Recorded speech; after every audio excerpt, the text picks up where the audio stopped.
السلام علیکم سامعین، آج ہم آپ کو بتائیں گے انڈونیشیا کے ایک قبیلے میں عجیب رسم ہے جس کے تحت ہر 3 برس بعد مردوں کو تابوت سے نکال کر انہیں نئے کپڑے پہنائے جاتے ہیں اور ان کا میک اپ کیا جاتا ہے۔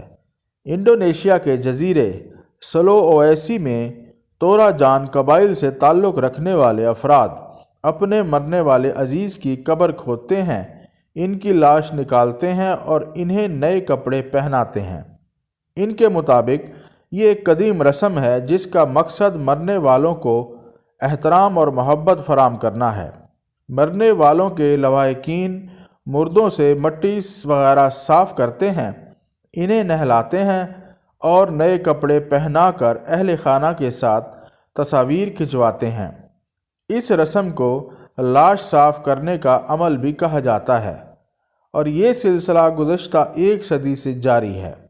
یہاں کے لوگ غریب ہیں لیکن وہ فوت شدہ رشتہ داروں کی سجاوٹ کے لیے رقم جمع کرتے رہتے ہیں اور اس کے بعد ایک جشن کی صورت میں مردوں کو نہلاتے اور کپڑے پہناتے ہیں۔ یہ رسم 1 ہفتہ تک جاری رہتی ہے۔ دلچسپ بات یہ ہے کہ لاشوں کو خراب ہونے سے بچانے کے لیے اسے پلاسٹک اور کپڑوں کی تہوں میں لپیٹا جاتا ہے۔ اس قبیلے کا عقیدہ ہے کہ موت کے بعد بھی مردے کی زندگی ختم نہیں ہوتی اور وہ جاری رہتی ہے۔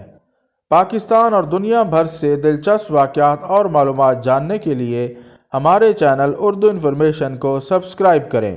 شکریہ۔